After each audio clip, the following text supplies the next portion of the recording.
Key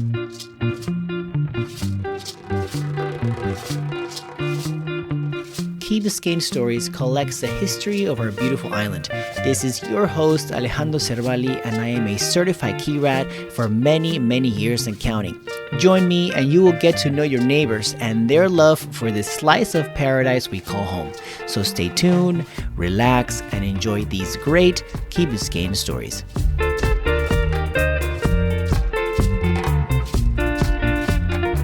Hello, Key Biscayne and Key Rats. Welcome to another episode of Key Biscayne Stories. I hope you're enjoying this new intro jingle that I just found. I'm very excited. I think it captures the essence of the key a little better. I hope you're enjoying it as much as I am. In this week's podcast, you will get to know KB Resident Elsa Sanchez. Elsa is raising her family in the Key, and she's working for Nuba Travel, a luxury travel agency. Elsa is also the director at the U for You. Today, we are talking university prep. The U for You offers free college assessments, workshops, guidance, and leverages a vast network of 800 plus universities around the world to help you find the university for you, the U for You. Remember to subscribe to the podcast, sign up to a newsletter, information in the show notes. Elsa, welcome to the show. Thank you for joining us today. How are you? Hi, Alejandro. Thank you for having me. I'm great. How are you? Good. Thank you. I look forward to speaking about your Key Biscayne story and a couple of things that you've been working on that we want our guests to know. But before we get started, Elsa, so where are you originally from? I was originally born in Mexico. I had the fortune of moving around because of my dad's job. And we arrived in Key Biscayne in 1994. 1994. Mm-hmm. That was the first time that we came into Key Biscayne, that we crossed the bridge for the first time. And it was just amazing to see coming from Mexico. And we never thought we were going to live in an island. Yeah, I was 17 years old and I was just about to enter my junior year. Can you share with us what you remember Key Biscayne was like in 1995? First of all, I was just coming back from Vermont. So it was after being a year there. So it was a big shock, just the temperature-wise. And we were coming in with the realtors because we were looking for houses in Coral Gables at the beginning.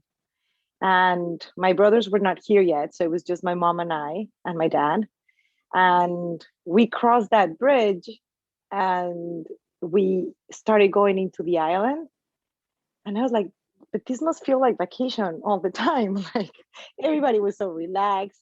We had cyclists, not as many as we do now. So we came into the island and it was a lot smaller. The park didn't exist.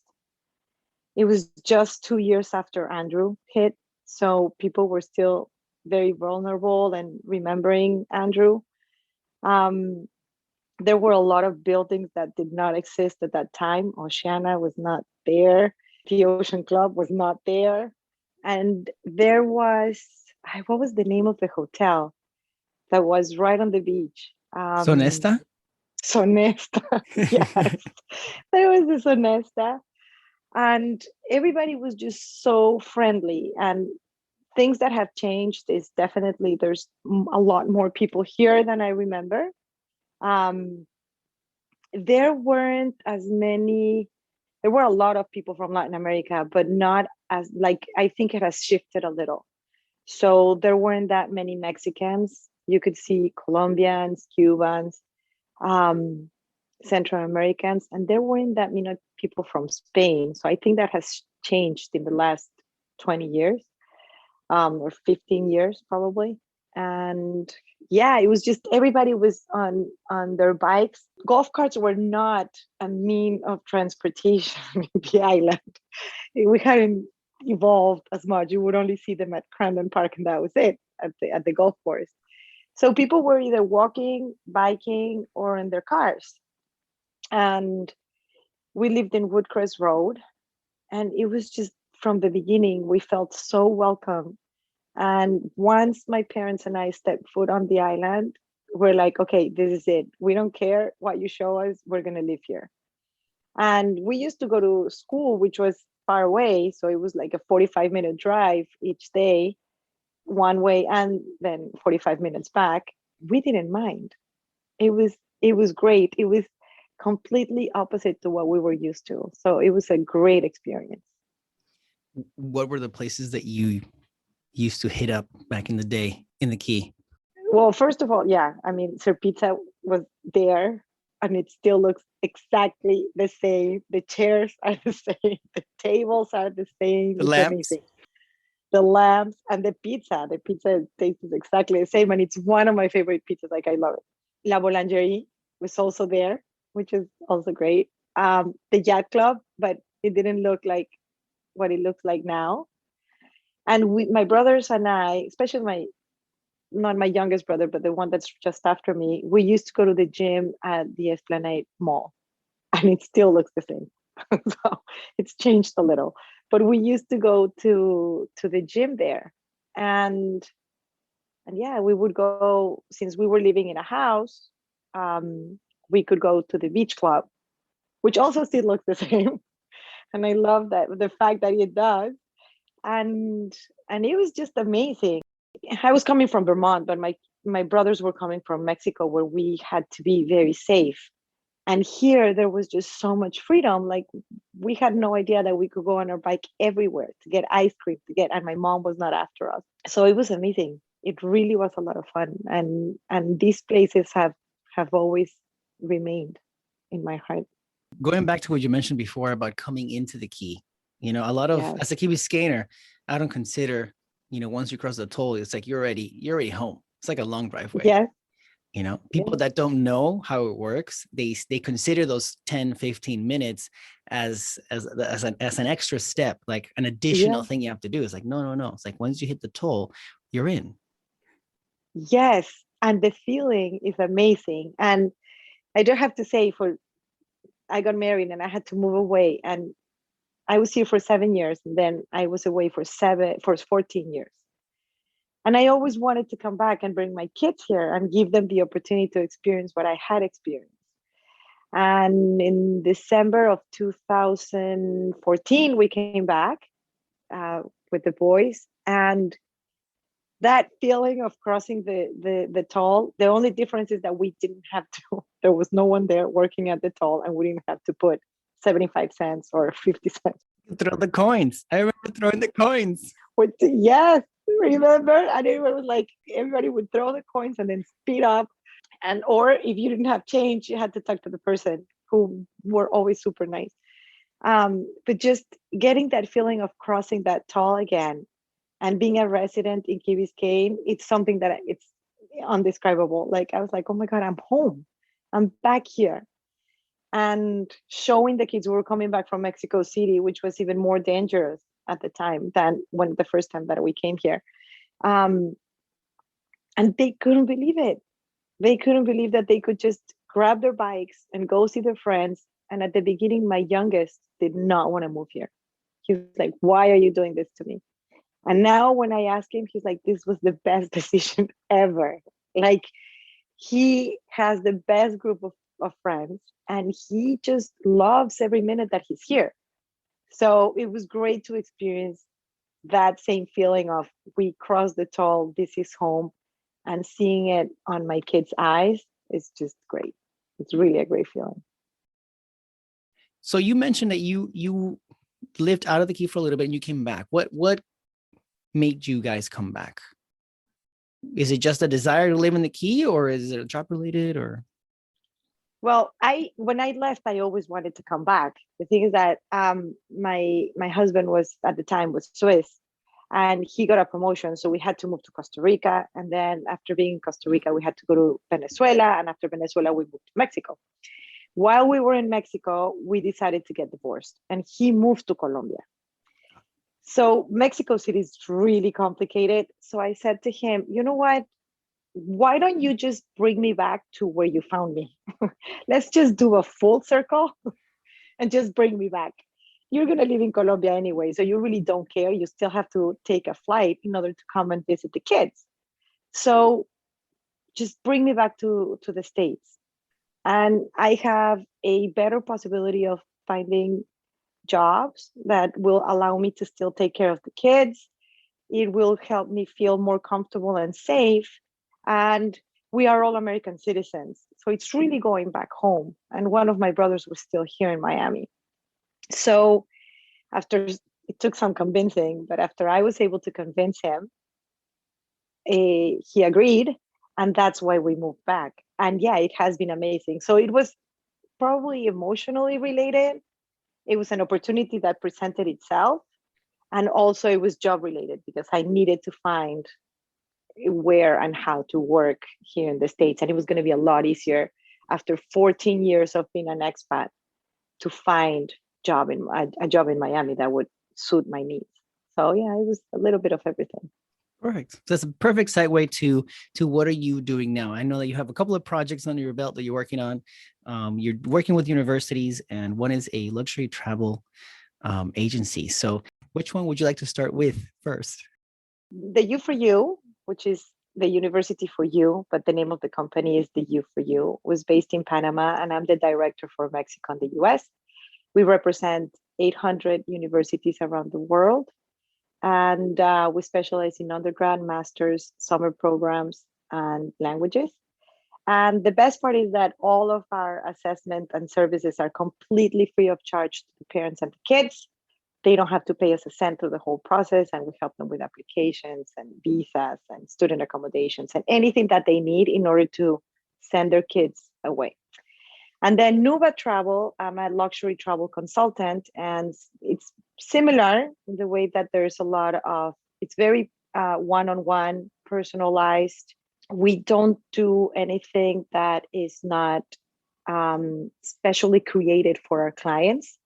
We try to meet all their needs, and it's everything custom made, and it's luxury travel all around the world. So it's a company based in Spain, and the office in Miami is just opening. So I saw the opportunity, and it's an amazing project. It really is, and we have incredible trip opportunities for anyone who's interested. So yeah, it's a couple of different things, but it's also customer service related, and it's very personal, which is what I love. So U for You, let's talk about U for You for a little bit first. You mentioned you do free assessments, but it's also, as we were talking in our pre-podcast conversation, that it is like college prep, right? Correct. So I have kids, and I need guidance in how to prep for college, right? How to apply for colleges and all that jazz. How does that look like? If my kid is ready, when is that search supposed to happen? I'm in high school. When am I supposed to be looking for college opportunities? Well, that is an amazing question. I thank you for that, because that's the first step. And I love it when kids start junior year, and especially the second part of junior year. Before that, it's really not worth it, because we're not going to be focused enough. And not only kids, but humans can change opinions from one day to the other. So maybe what you liked in January is not what you like in June, especially at this age. So if we start talking in the second part of their junior year, is perfect, especially with the kids that are very focused and already know what they want to study. For the kids who don't know what they want to study, we have free workshops that are called mapping your purpose. And it's instead of just telling them, okay, you're good at this or you're good at that and you should study this or you should study that, what we do is we give them the tools for them to be able to decide based on information on what careers are available at the moment, which ones are going to disappear. Do you like to be in big groups, small groups? Are you a leader? Are you a follower? Do you like math? Do you like science? Do you like arts? Are you more of a talker? Are you more of a listener? So we do this, and these workshops are completely free as well. And we have them every 3 months, more or less. And those are for the kids who don't really know where or what they want to study. And the initial assessment, what we do is we do either a one-on-one, or now with the pandemic, it has been a Zoom on one with the parents and the kids. Sometimes it's just the kids, it's up to them. That's good. And what we do is we ask them first 3 questions, right? The first 2 questions are usually directed to the kid or the student. And the third question is usually directed to the parents. So we ask them first, what is it that you want to study? Where would you like to study? Because a lot of kids or students they're like, okay, well, the US. Okay, but would you be open to study in Spain or in the Netherlands, in Switzerland or in Sweden? Maybe you like China or Australia, New Zealand. So there's with this generation, what's amazing is that most of them, what they answer is, you know what? Yes, I'm open to it. And it's amazing to see how their face changes when you start telling them that they have all of these options. The second question that the first one is, what is it that you want to study? The second one is where. And the third one is, we ask the parents, what is the budget? What is it that you put aside for them to go to college? And when it's just the student on the call, sometimes they're like, no, I have no idea. And we're like, no, not to worry. So what we do is we give them a range of options. So if we start the second semester of junior year, what we do on that first call is we send them the information about the universities based on destination and what they want to study, subject, right? If they have a budget, we give them a range of universities within that budget, either top or and anything underneath that, right? And then when they do that, they have the whole summer, and we give them the whole summer to just look at every single website that we send them, every single sheet that we created for them, comparing universities based on what they told us. And then when we come back, that's when the work starts. So then what we do is, once we give them all of this information, they can work through it during the summer. And we tell them, look at the city, look at the place, go on an app and check the temperatures during the year. So we give them this kind of homework for the summer. And we also tell them, start planning your personal statement. We give them the guidelines for their personal statement, start working on your curriculum. And if you already have the time and you have your teacher's information, send them an email and ask for 2 recommendation letters, because this is when teachers might have the time to write them. Or if you're working during the summer, make sure that when you finish working, ask for the person that you worked for, your boss or your mentor, for your letters of recommendation. The process starts until October, more or less. So between August and October, we start getting all the information from them, recommendation letters, their personal statements, their CV, passports, etc. We tell them about the workshop so that they can participate. And then in October, when they receive, after the first quarter, which is the end of October, beginning of November, when they get their first set of grades, that's when the application process starts. And we give them the different options. Once they've received their conditional letters, and they're conditional because they will be unconditional until they graduate. So sometimes they're like, oh my God, I'm so disappointed. I got a conditional letter. That's normal. You need to graduate. That's going to be one of the biggest conditions. So it's going to be a conditional until you finally graduate. And then in the second part of their senior year, we help them with student accommodation, visas. We get them all the information that they require, especially now with COVID, all the requirements for entering the country that they're going to go to. Sometimes it used to be one-on-one, but now one. We do all the packing, we show them what to pack and how to pack their bags. We help them with cooking lessons, and we give them all of these tools. And we always tell them, mothers, look, if you want to help them start senior year, teach them how to cook, how to clean, how to do their clothes, how to iron, how to everything, because they are going to need this once they move. So, love it. And yeah, they do. Yeah, it's cool. And all of these workshops are completely free. We just want them to be as ready as possible. And then off they go.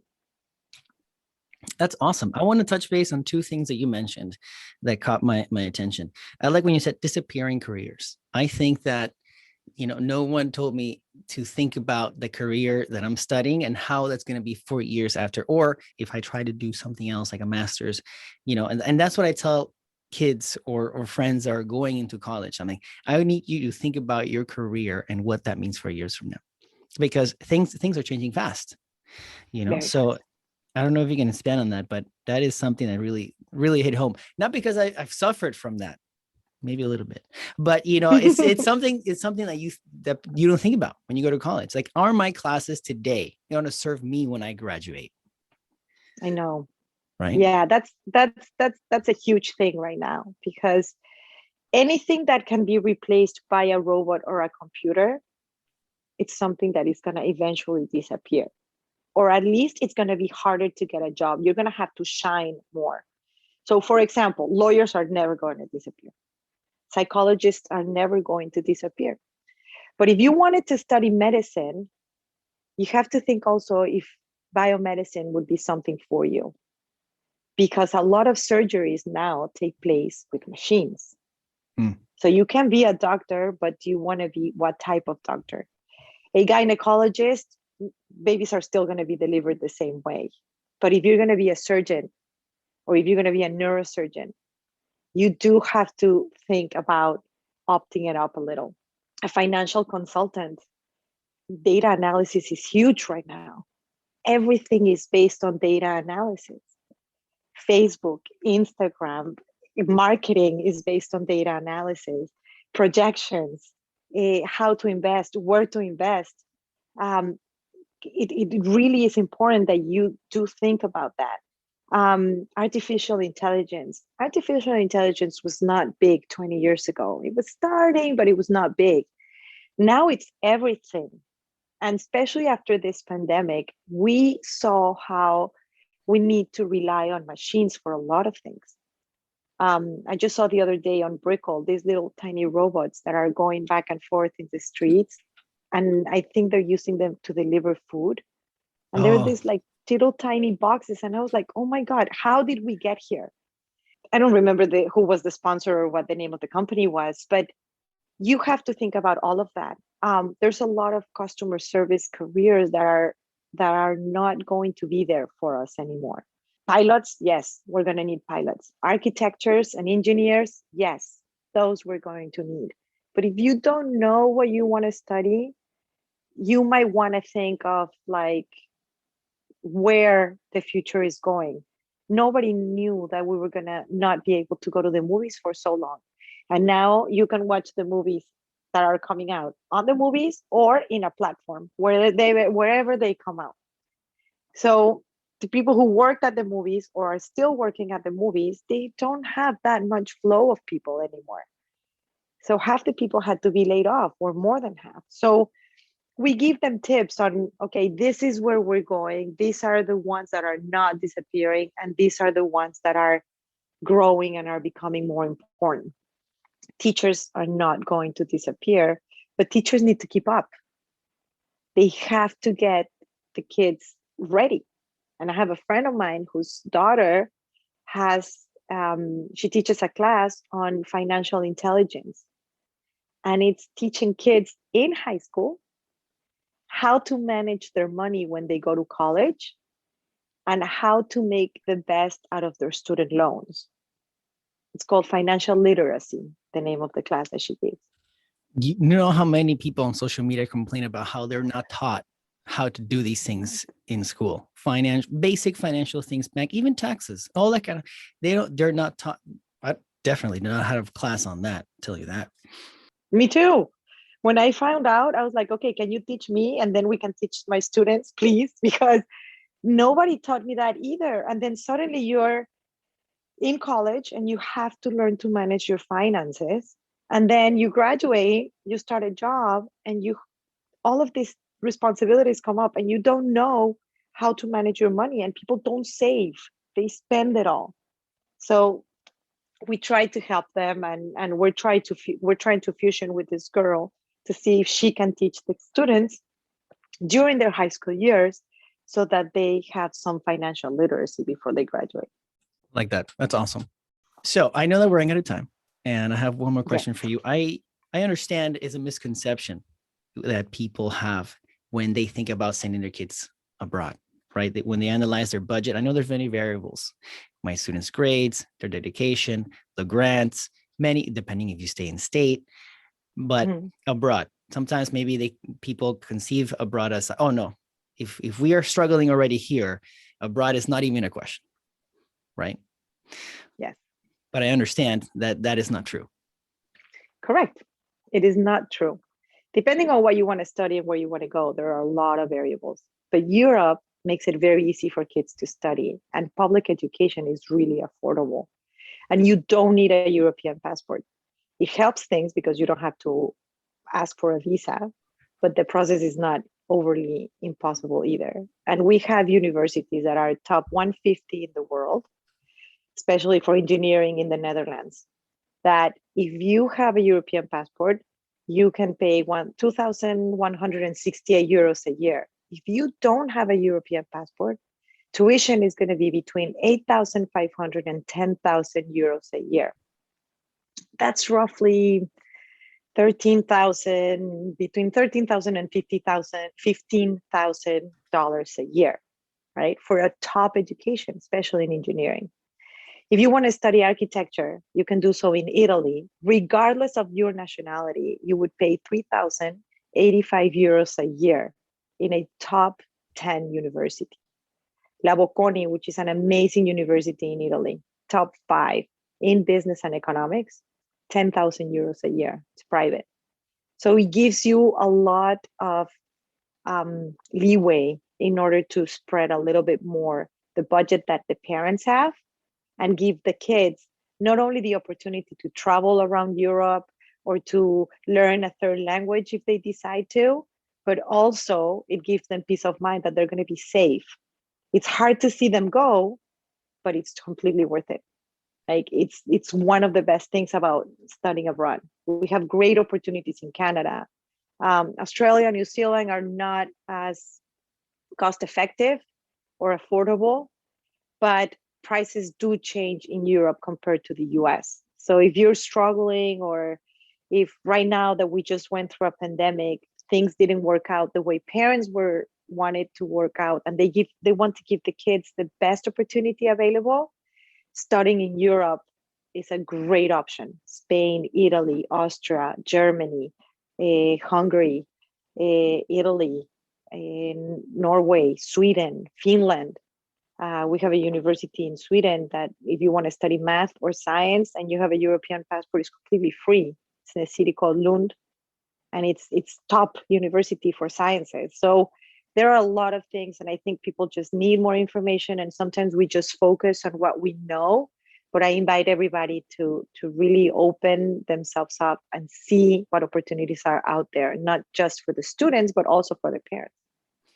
I like this because it opens the door to everyone, for the people that are on a budget that really want to see what they can do, or it could be anybody in the range of budgets. What you're helping them do is maximize the impact of that money, whether around the wishes of the child, right? You can put someone in the best school wherever they want, depending on their budget, if that was their goal.